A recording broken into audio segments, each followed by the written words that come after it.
You're listening to Going to the Chapel, a 21 Jump Street podcast. Grab your Aquanet, throw on your best acid wash jacket, and join us as we gab about this classic television program.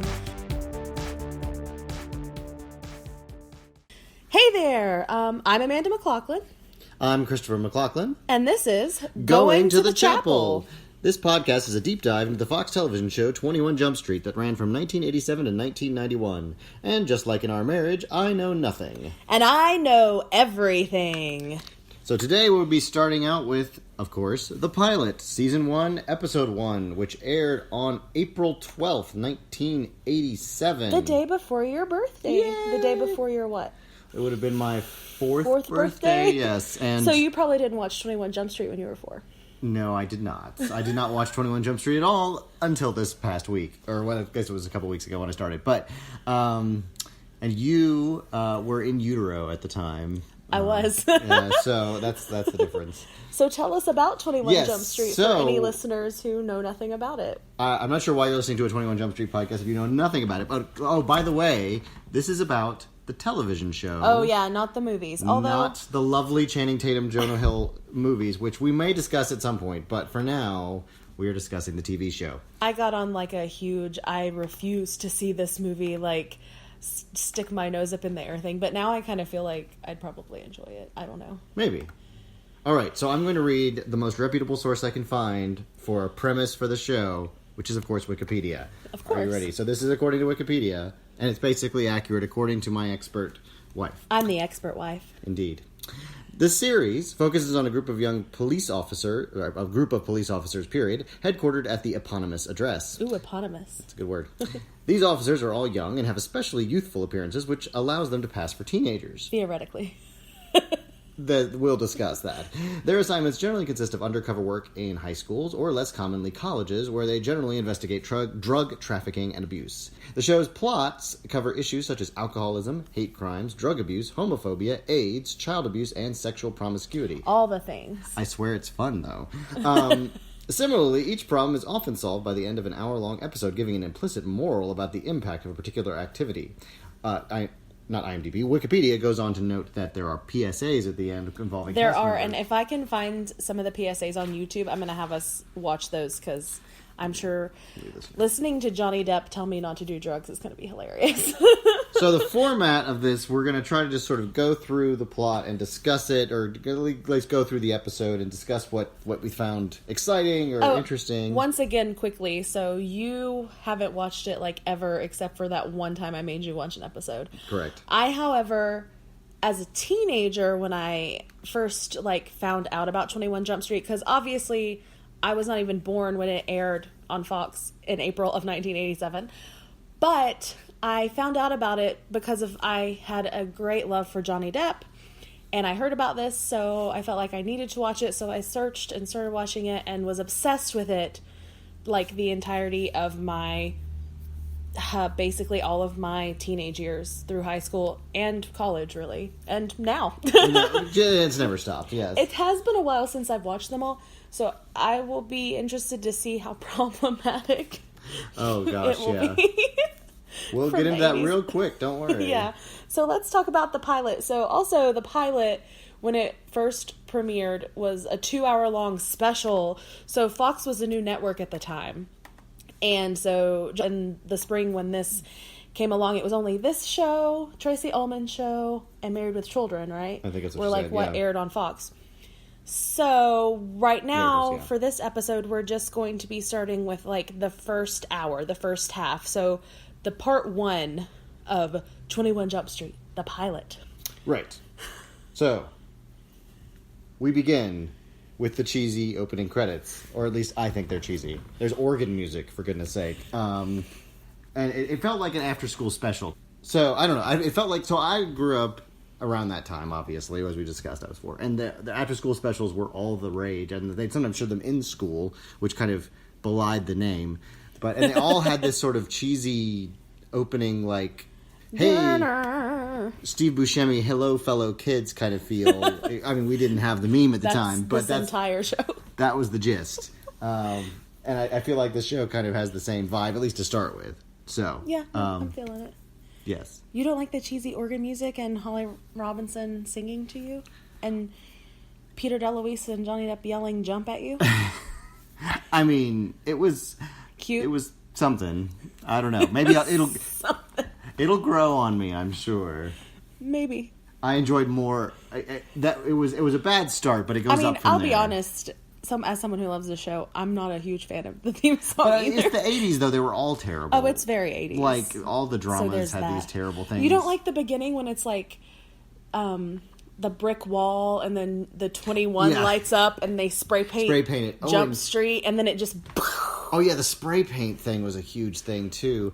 That's like the most 80s/90s thing in the world. This is way off topic, but in high school we did this like spray painted back wall for like a teen angst like one act play that we did. So obviously right. Called Runaways. It was terrible, but was it based on 21 Jump Street? I don't believe it was, but it might as well have been. So anyway, okay, so there's an intro and it's very 80s. So we open on this extremely waspy house. By wasp I mean white Anglo-Saxon Protestant rich people. Like the epitome of wasp. Yes, and the first thing I wrote down was the hair. Oh my god, Noreen's hair. So the daughter her hair is freaking fantastic. I want her hair. I don't know how to describe it. It's just big, I think is the main thing. It's very like 80s punkish, but not over the top punk because these parents would not let her be punk. No. There's no way. Yes, so anyway, they're all gathering around the table and the teenagers are being, the most stereotypical, like, oh my god, parents, you're the worst. We're poor rich white kids and our parents are so square. Oh my god. Also, my mom just called me anorexia, which is extremely problematic. And I point out in my notes that the father is reading the newspaper at the table, which is something every father in every movie in the 80s did for some reason, is apparently they don't care about their children, they don't love their children, they want to read the newspaper and be left alone. So that is continuing here. And they can I wrote down white kid problems. Yeah, that's exactly what's happening in this scene. Totally what's happening. But their peace is soon broken, literally by a broken window, as two Jerry Curl wearing thugs with what appear to be automatic weapons break through, quote-unquote scary black men, up in their gangbangers car into what is probably a gated community in the morning, and to be dangerous black men to menace our dear white family that we're supposed to, I think, be endeared toward, but they're... Also, let's also mention when Noreen talks about someone's dad got a DUI and something about him being in prison. Yeah. And, like, the mom was like... she said he got busted, and the mom's like, criminals get busted. He's not, like basically saying he's not a criminal. I'm like, this dude had a DUI, and you're telling me that because he's not a quote-unquote scary black man with a gun, that he's not a criminal? That's pretty much how it works. It's basically the Ted... Sounds about white. Yeah, the Ted Kennedy Chappaquiddick thing. Like, as long as I'm rich, it doesn't matter if I drown the woman who I'm, having an affair with. My daddy can fix it for me. Oh, no, now the Kennedy camp is going to be off. Oh, no, yeah. I don't want to end up like Marilyn Monroe, okay? If I end up dead, you'll know why. But also... Tell my family I love them. Let's mention this other thing. That they come in, again, with these guns, and immediately, like, everyone's freaking out. The mom, like, totally doesn't know, screaming. Yeah. And the dad is just like, do what he says. Like, he's, like, mad that she's upset, it seemed like to me. Like, just do what the guy says. And then, were they talking to Kenny? So they're telling Kenny that he owes them $6,000. So the young boy in the house, Kenny, the, like, whiny white boy that I've ever seen. Yeah. They talk to him, and he apparently owes them money. And they call him a no-color choir boy, which is like my favorite thing ever. And as being that I'm not a person of color, I don't know one way or the other about this, but I'd love to know if calling someone like a no color boy or something is something that a person of color would have actually said. I highly doubt that. Or if this is something that a writer was like, you know what these scary Jerry Curl black men would say? They would call you a no color choir boy. He also says gray boy later in the episode. Yeah. And both of those things, like, I don't know if it's a real term that anyone would have said. That strikes me as a writer's room trying to come up with what thugs would say. But either way, I love it, and I want to, like, call all white people. I think those guys had never been outside of Orange County or Beverly Hills, probably. Oh, you're absolutely true. Yeah, so that's my feeling. Yeah. So that's kind of what happens there. Yeah, what happens there, and this is the kid who's playing Kenny, whose name I am blanking on. Hold on, his name was Brandon Douglas is the actor's name. I should give him his credit. Is going for it, though. He's trying to win that Oscar. Or Emmy, I guess I should say. He's trying so hard for... Well, yeah, especially later in the episode, he's like ready for an Emmy. Crying, man.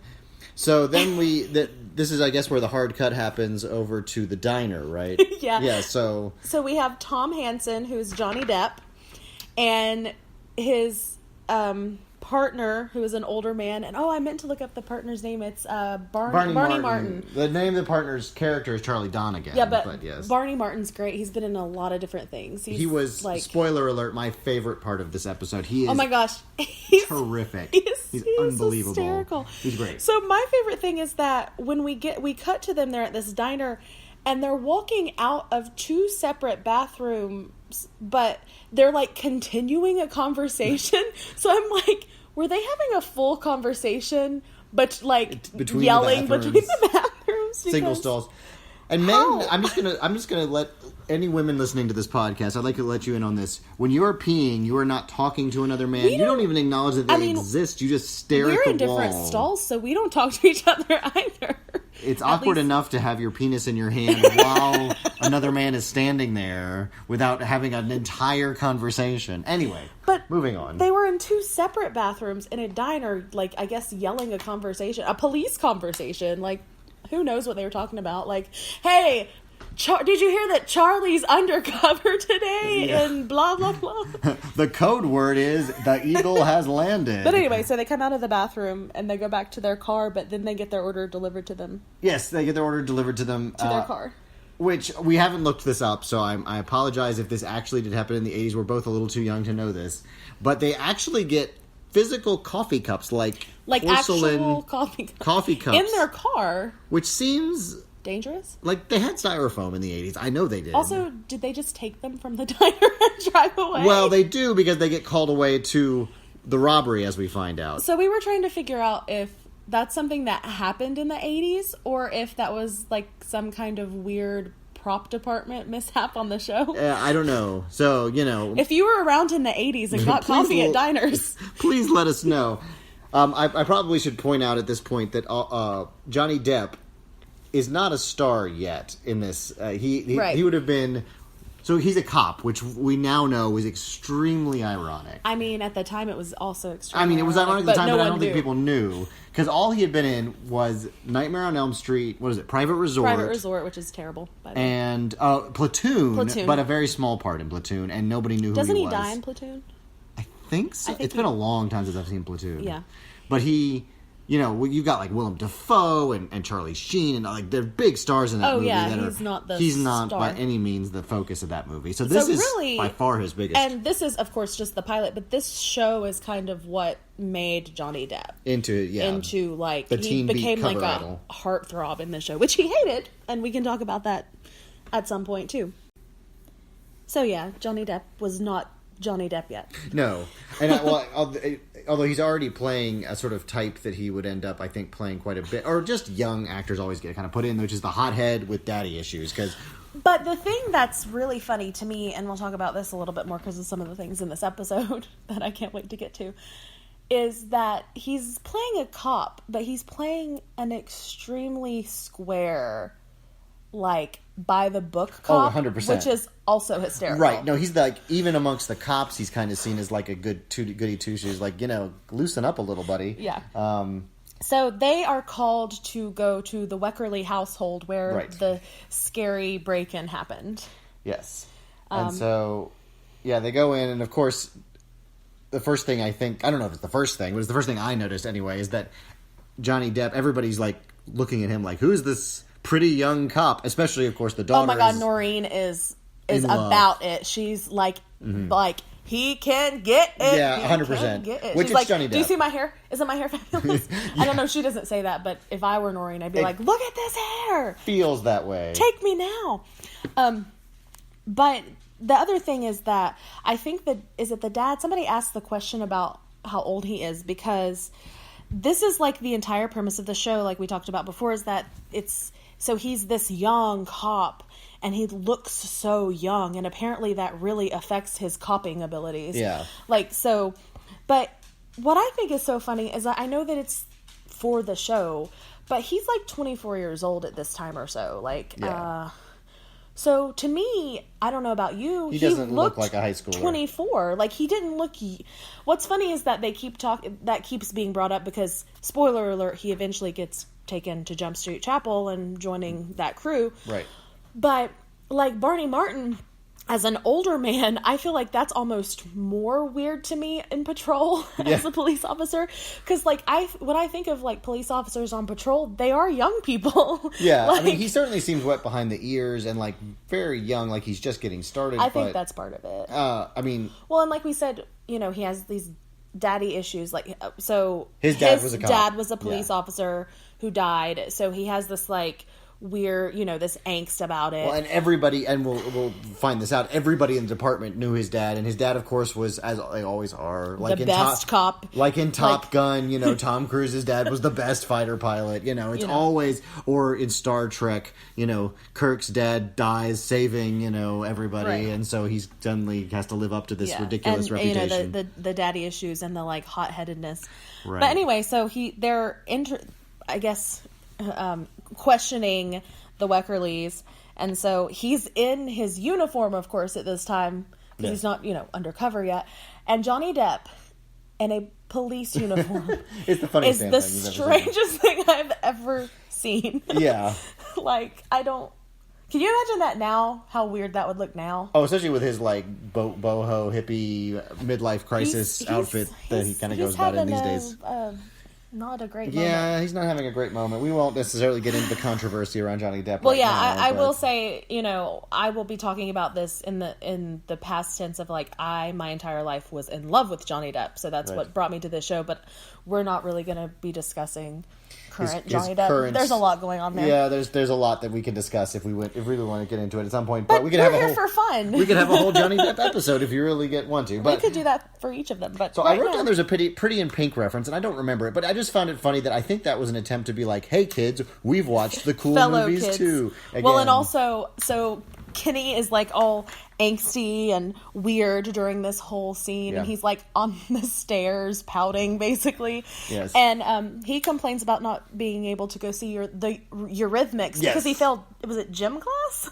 I want to say it's gym, which is probably what he would have failed. Yeah, I don't remember. Because I can't imagine him doing anything except sitting in the corner whining. But it was very. I mean, literally, he said something like, "I didn't get to see the Eurythmics." Like, it was this whole, like. Which, so that I felt like that was another, like, fellow kids thing. Like, who do the kids listen to? The Eurythmics. Yeah. And he wants to, yeah, I don't know. Johnny Depp, anyway, is then deputized. Funny. Pun not intended. To go talk to Kenny and see if he can, you know, squirrel some information out of him, since it clearly seems that there's some financial transactions that have occurred here. Well, because first they asked the dad if it's anybody that he would know, or if he, like, you know, if they know anybody, and he's like, all he says is, "I'm in insurance." Like, that is his response. Why would I know any black people? Like, I am a white, waspy man who works in insurance. I don't know any people of color. Yeah. How could I dare? So Depp tries to go over there and be the kid whisperer, and it goes very poorly. The poor...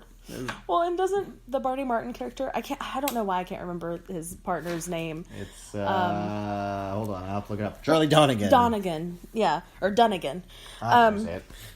Says that he's like a child counselor or something. Like it's a bad thing. Like, you're just like a child counselor. Like, oh no. Yeah. How dare he be like that?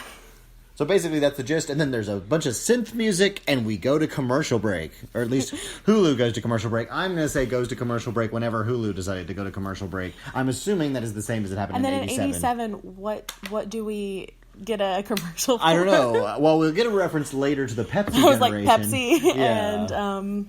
I don't know. Those shirts that when you put your hand on them, the color... What are the color changes? Yeah, whatever. And then we come back to a holdup. at a Right. convenience store. There's a yes. I said more dangerous black men, but then a white man shows up, so I felt a little better. I was The like, at one least they token white guy who Yeah, steals exactly. the 6-pack of beer. And they drive by a Church's Chicken, which I haven't thought about in years. Which I don't know. I just my got favorite excited part. about that. Yeah. Like, there's a Church's Chicken.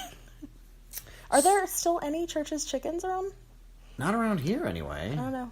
I've never. I mean, maybe they're like out west somewhere. I guess 'cause I don't this know. is in California. I don't know if I've ever eaten at a Church's, to be honest. So it's like L.A. But it's kind of funny that he's going to go to Jump Street Chapel later, and there's a Church's Chicken. Yes.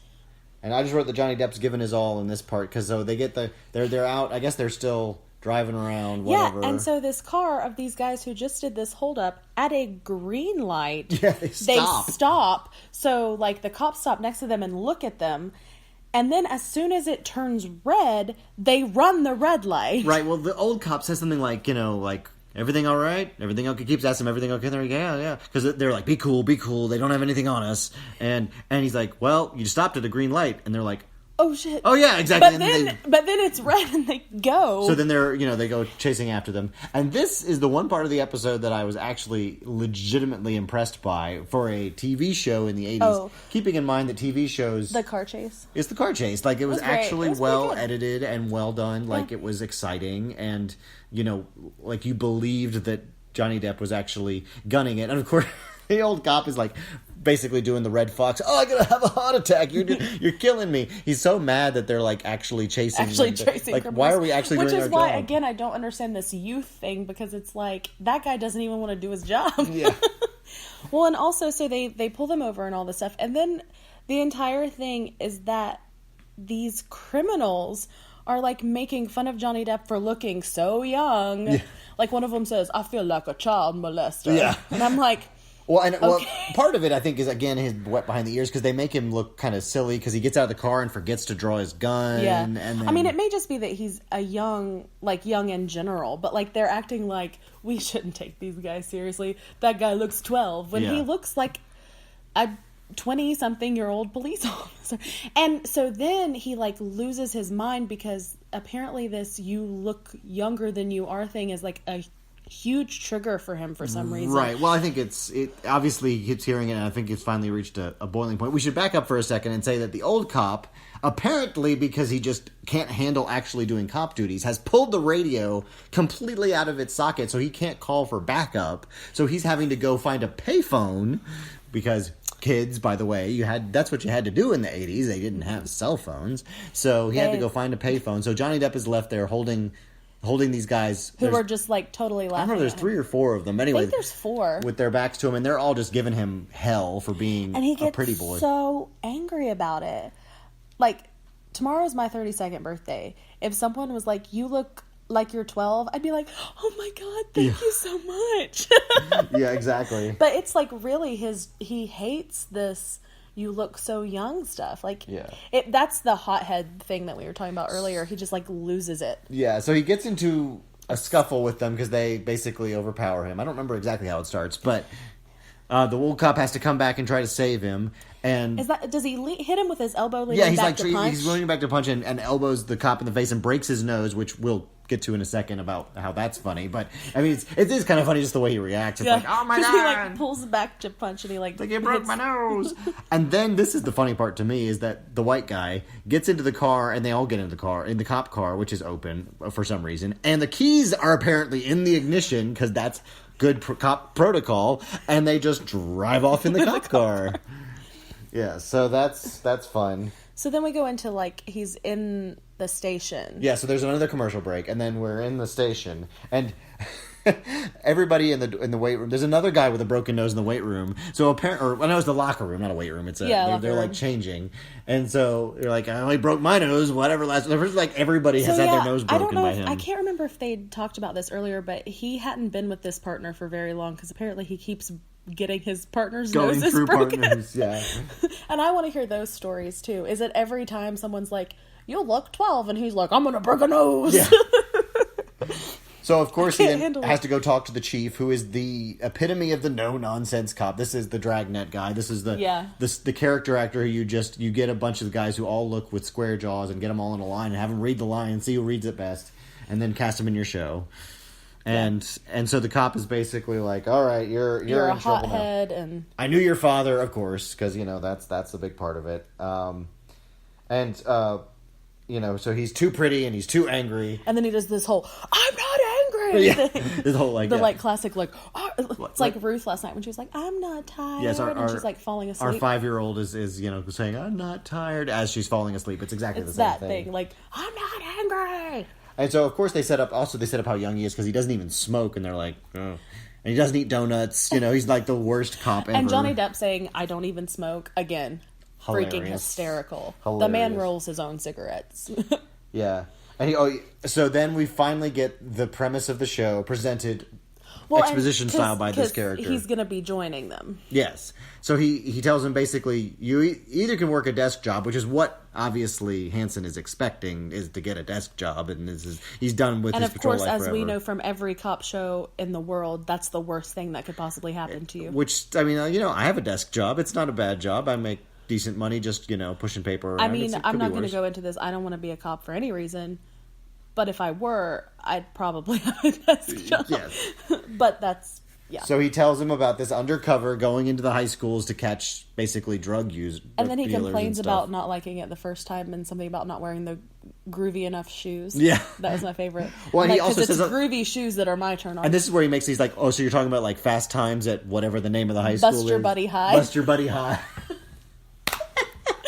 So good. Such a stupid line, but so good. And again, another one of those like, we've also seen recent movies, kids. Fast Times at Bust Your Buddy High. Yeah. Yeah. So anyway, so he has to go to Jump Street Chapel. So we then have maybe the best unintentionally or maybe intentionally funny part of the episode, I don't think it's supposed to be funny because a saxophone starts playing, and I was excited about the saxophone. I was like, "This is great! Ooh, This is so Lethal Weapon right now." And then you cut to Johnny Depp as Hansen playing the saxophone sadly because he has this new assignment. Then over it, you also hear this like him on the phone calling his dad when he was a teenager, and Johnny Depp's like teenager voice, like, "Hi, Dad!" Like it's because he's like being emo because he's like, "I'm letting my dad down, so I'm just gonna play the saxophone about it." Yeah, great. exactly. It's great, and it's just ridiculous. Do we think that's supposed to make him look like more of a square? Because that's pretty sexy. Saxy. Saxy. It's so saxy. I mean, when I first saw that, it was sexy. I could see that. I loved me a saxophone. I know, I get it. And it is, saxophone is the sexiest instrument. I mean, my boyfriend in high school played the saxophone, so saxophones were my thing. It's well known. I mean, saxophones are always, every sex scene in the 80s was set to saxophone music, so, I mean, it makes sense. Well, and as they should have been. Yeah. So, yeah, saxophone. And then this song that they play is just, I wanted to write the lyrics down, and then it just was annoying me so much, I just stopped, because it was awful. It was a remember. Terrible song as he's driving. So it's basically a montage of him being sad and finally driving over. Oh, so I guess I should probably point out that he tells him to meet him at this abandoned church, the chapel in question, which we reference in the title to our podcast. And why it's called 21 Jump Street, because that is the eponymous address as our address Wikipedia of the chapel. Yes. So also quick note about this, because I read this and I think this is funny. So it is an old abandoned chapel like church, and that's where they set up. And they were going to call the series Jump Street Chapel, but they were afraid that people would think it was a religious program. Yes. Which I'm not sure how you would possibly think that, but okay. Well, I don't know, because if it just is anything with chapel in it, I guess you could. Yeah. People who want to watch their like a pleasant. What would they have been watching at this time? Like Jim Baker. Oh gosh, yeah, probably. Yeah. Praise the Lord with Jim Baker and Tammy Faye. Give us all your money because Jesus wants you to. Immaculate makeup. It was something. It was makeup, that's for sure. It was a lot of makeup. Doesn't she have like permanent makeup now, or permanent eyeliner or mascara or something? Don't know. I don't know. Who knows? God bless them. I think I don't know. They've kind of reformed, although not really. I don't know. I think they're probably into the whole how much grifter market now. How much can a sociopath reform? I know, it's, These are our questions. We're way off track. Okay, back on track. Jump Street Chapel. So he shows up at Jump Street Chapel, and he's greeted by the first DeLuise we see in the show. Oh my God, the most beautiful DeLuise of all Peter time. DeLuise, who is the son of legendary actor Dom DeLuise. Mm-hmm. And the love of my life. So, like, Johnny Depp brought me to this show because I grew up loving him. And then I saw Peter DeLuise, and I was like, Johnny Depp who? Exactly. I mean, he is good looking. I'll give you that. And he's probably the best looking of the DeLuise bunch. I think you said this. He, like, brought this energy as 100%. Soon as he was on screen. Like, he bellowed for their captain, which is Janko. Because, Tom Hansen, Johnny's character, comes in is like, is this the chapel? Like, I'm looking for... Dressed like he's going to actual church. Like, are you... Like, who I'm looking for this guy, whatever. And they're just, like, lounging around, Just hanging out. And, DeLuise... in, like, normal 80s cool kid clothes. And I'm sure we'll get into this when there's multiple DeLuises on the show. There's a specific, I feel like, DeLuise acting style, which is not realistic. Which is big. Not... It's just... I don't know if big is even the word. It's just, there's a lot of energy to it, which I think this episode needed, though, because the old man, especially once the old man's not there anymore. At that point, maybe it's because it was sad, too, but the energy was down a little bit. Yeah, and he absolutely gives it Not that Johnny Depp didn't already have, like, some kind of a star power, but the character of Hansen is very one-note, at least in the pilot. And this is also where we meet our first meeting of... Harry Truman Aoki, is that how you say his last name? Harry Truman Aoki. Yes, who is played by Dustin Nguyen. It's hard to say that NG sound in English. Nguyen. He's a Vietnamese actor. Yes. And except in the show, he's playing a Japanese character, and we named after Harry Truman, the guy who dropped 2 bombs on Japan. 2 of the atom bombs. He says that when he introduces himself. But his parents. So I just put Asian's gonna Asian on my. Then we have the joke about the chapel. Where he's like, is this Jump Street Chapel? Oh, yeah. And Penhall says, only if you're Catholic. Oh, yeah. Yeah, there's a whole... I mean... And like, for Aoki, here it's a Buddhist temple. Yeah. They're already taking the piss out of Hansen. And also, it's very, like, they were like, we need to have a representative of different ethnicities. Oh, yeah, it's tokenism 100%. So you have your Asian, and we're going to have our black girl come up here in a second. Yeah, so she's both, fits the woman and the, like, black person. I mean, I guess probably, I think they were trying to be progressive. Yeah. I don't know. It was the 80s. So, of course, they're setting up that this, captain is going to be, the one who's running the ship and like a drill sergeant, like the police captain we've seen. So, down the fire pole comes... The love of my life. She has a lot of loves of her life. You will soon learn this entire show. Captain Richard Janko. Played by Frederick Forrest, who is terrific. Oh, my gosh. Old hippie. It was basically, yes, you can tell he went to Woodstock. He's wearing a Doors jacket. Yes. He's got Richard Nixon on the dartboard in his office. Mm-hmm. And he speaks in, like, this, like, very hippie way of kind speech. Of jive-ish, I guess. At one point, he says, child is the father of man, and, like... Oh, it's 100%, like, flower child, yeah, everything. It's like perfection. Why he's a cop, I have no idea. Yeah, I think he just wants... Maybe he had a bad drug trip at one point. He wants to get the drugs off the streets. I don't know. But he's amazing. The LSD got to him. And Frederick Forrest was one of the big reasons Johnny Depp actually signed on for the show. Because he didn't really want to necessarily be on the show. And then he signed a contract for like 4 or 5 seasons. I think it was 6 seasons. Or maybe it was 5. It may have been. I don't remember, but like that he basically signed his life away. He didn't think it was going to last that long. I guess I don't know. I think he thought it was probably not going to make it out of the pilot. But Frederick Forrest was a big reason he signed on to the show, and I can see why. Because so we have the again ironic show of Johnny Depp as this straight-laced choir boy, basically. And this hippie with a hippie who freaks him out. The hippiness freaks him out, which again, as we now know, Johnny Depp, that is like.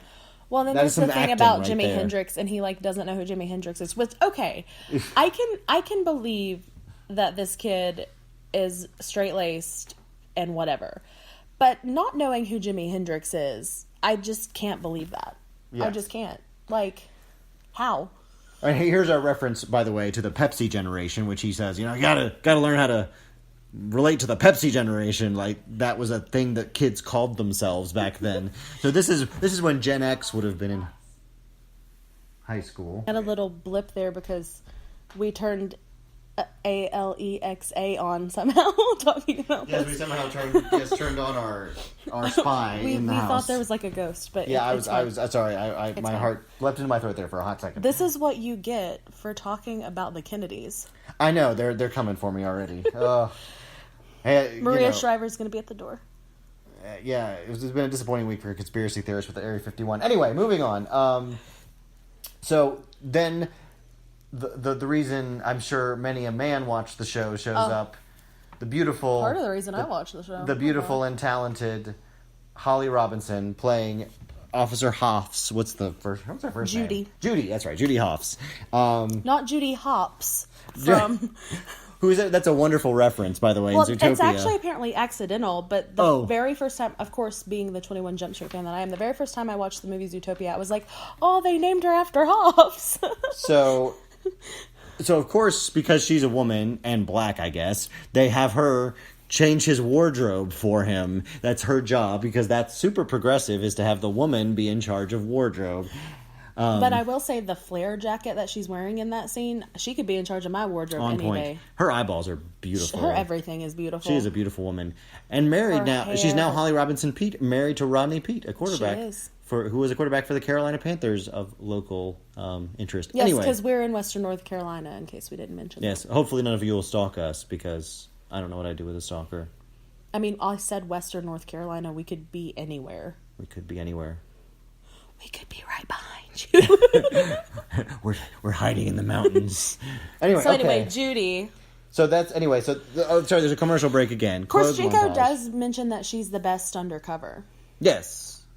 and of course, so my cousin Wendy and I were obsessed with the show and watch it together all the time. Yes. And there's like some rapport between her and Jinko that we like fan fictioned into like that they have a thing. They're and so I'm like, undercover. or the better undercovers, hey. So there's a clothes montage where they try to make basically turn Johnny Depp into a greaser. As they far basically as I can tell. turn Johnny Depp into Johnny Depp. Yeah, with his beautiful. Well, you know that if you've ever seen any images from Does the she show, pierce his ear? yes, she gives him Yes. an earring, and she holds up an earring, and he looks at her like she's crazy. But then she obviously convinces him, and so his training montage. Apparently, the way you train This is the job I want. is you have to learn how to play arcade games And eat hot dogs. That's basically the gist of Yeah, it, right? they They go to the record store and get LPs. You have to so see that what the music the kids the music these days the are kids listening to. these days are listening Especially to. if you don't know who Jimi Hendrix is. I mean, Even though he's 20, what is he supposed to be? 21? 24, No, I he's mean- he's 21 in the show. Oh, He's supposed right, to be right, right. 21, Hanson. But I feel like I don't know all of what the kids are listening to, but I mean, like, I kind of am following along, and I'm 32. Yes. So then, And the hair place was called Scared Hair, like H-A-R. Yeah. That was my favorite thing. so anyway, yeah. So then, basically, the gist is we're going to start our first assignment, and we're going to go. So Peter DeLuise's character, what's his name again? Penhall. Penhall. Has gone undercover with this drug dealer, and so Johnny He's like, Depp's going "Punk, to guys." go buy some drugs from him, but he's not going to make a bust. That's his most important piece of information. That the captain says, don't make a bust. So what Because is they've been undercover for, like, months or Yes. something with this guy. and Peter DeLuise is just acting his socks off in this scene. He's so good. so hilarious. And they're like punks, basically. yeah, it's basically a punk scene. And the like one white kid. It is so funny because Jenko's undercover too, but as like he's got like his hippie van, and so Yeah. he's being himself, but like an old hippie, and they call him long hair. Long hairs. Well, it's a Scooby van. Like you can totally. I would imagine it smells. There's no way it does not smell like marijuana. Him in that van and the clothes he was wearing, that is what I want my aesthetic to be, with maybe a little bit of goth included. Like, Yeah, 100%. That's what I want in my life. So of course Johnny Depp is doing pretty well and asking him for money, and then he pulls a gun on him because he's like, "I think you're a cop," and so Depp is being calm, and he's basically getting away with it because he says, "Of course, you can't be a cop. You're too young." You're like, you look like a." I don't remember what he says. Something to the effect of, you look like a high schooler, and so of course he loses his GD mind. yes, exactly. And so I And he busts the guy. busts the guy and follow directions, Johnny. So of course I wrote, "You had one job." which of course ruins the whole undercover thing they were trying to do, and now Well, and it busted. also what he was Penhall's trying cover. to buy from him wasn't actually drugs. Yeah, because so then Johnny Depp's like, "Well, I've got the proof right here in the drugs," and yeah, it turned out to be, well, I don't know, some I don't remember what it was, but empty bag of something. Jaco was like so mad, and he said like "good licks" or something, Yeah. and he's like "good licks, Hanson." Like he was not. Do you want to bring up at this point all of the overdubbing that happens? Oh gosh, yeah, I'd forgotten to talk about that because there've been a couple times in it before, but like, I guess. So when they originally shot this show, obviously they were going for like it's tough cop show. Yeah. So obviously they like cursed a little bit, and by curse I mean they used like ass, you Yeah. know, and sucks and stuff. But I guess the network was iffy on that, so they have all this weird overdubbing. So like I wrote down, there's Kenny at one point says sucks, and they overdub it with stinks, but it's so blatantly obvious that he's saying sucks. Johnny, my favorite is Johnny says something about kicking ass or something, and they put tail instead of ass, and that is so obvious, and it sounds so strange. And the IMDb Goofs page has a thing about how they say, it's not, I can't find it now, but it had a thing of like, it clearly they say one thing, but it's actually another. So it's like, yeah, no kidding. They are overdubbing so everything. I guess they were trying to make it like PG, like hard PG, so that probably, because my guess is because the idea is that they're going into high schools, they were trying to reach a younger audience, because they had like the pretty boy, and like it was supposed to be, but it's, I mean, I guess it's supposed to be geared towards teens, but I also don't feel like it's really like, so keep in mind, we just said the three shows were the Tracy Ullman Show, Married with Children, and this show. So this would have been the teen Fox show. was trying to get its brand, I think, as being kind of edgy. Yeah. But I don't think they knew quite how edgy they could be or wanted to be on network TV yet. They're like, because we don't Married wanna with be Children, too edgy. you forget how controversial that show was. And Tracy Ullman was the show that debuted The Simpsons, of course, which used to be an edgy show. It's now the most boring show on television, Oh my God, probably. I love Tracy. And so it was, they were trying for an edgy feel, but I don't think they weren't sure how far they could push it. They couldn't get as far as to say ass on network television. On network television. Well, and this is the late 80s. It's Yeah. it's a different world. Yeah, I think they do later, like. Yeah, I mean, I think they get into more, we talk about all the topics they get into that are certainly hot button. So. But yeah, so he screws up. Yes, and the undercover. Into another commercial break. So out of the commercial break, we find Kenny on a scooter, right? I was like, cool scooter, Kenny. Yeah. Poor rich kid and his scooter. So, yes. Is this when he's doing smash and grabs? I don't remember. Yeah, I think he's like looking at, he's trying to figure out how to make money. Yeah, I guess he's robbing. Doesn't he rob that storefront? I think. We're establishing that Kenny has fallen into a life of crime, as those poor rich kids do. He's like buying drugs from from the scary black people. But so I don't remember this part here where so we cut back to the chapel, and it's the car part where Judy shows up in her car, right? And I don't really understand that scene. Penhall's trying to fix the car and not having success, and Tom comes up and he's like, "Oh, nice car," and Judy's like, "Thanks," and he's like, "This is your car." Like he says it like 5 or 6 times. Yeah. Like he's shocked, and I don't know if it's because she's a woman. Or if it's because she's black, because she does make some comment like, what did you expect? And I think she says, I don't remember what she says, but maybe like something that was like stereotypical what a black person would drive. I mean, I'm not trying to put racism on it. I'm sure there's going to be plenty of that. We've already seen plenty of that, but I'm not sure what the point of that is. I'm also like, are they trying to establish like maybe a thing with the two of them? Like maybe they want to do a romance. I mean, that never happens, and I don't think that would. I don't like that idea, but I'm not sure what even the point of that is. Well, the point of the scene, I think, is so Penhall is like trying to be cool, like, "Hey, I know how to fix a car," and it never works. And then Johnny Depp goes up and like presses one thing, like, "Oh, you're..." Well, because that's also supposed to something with establish a carburetor that or Tom something. knows a lot about cars, right? Which that's one of my favorite things is that he's this huge like square, but he knows a lot about cars. His character is very bizarre. So then, anyway, after this ridiculous scene, we cut to a butt in blue jeans, which is how we're introduced to the high school, which I'm not sure. So a high school student's butt? High school student's butt. Am I going to get arrested and people for carrying skateboards, because that's apparently everybody did in the 80s, is skateboard around with their tight jeans.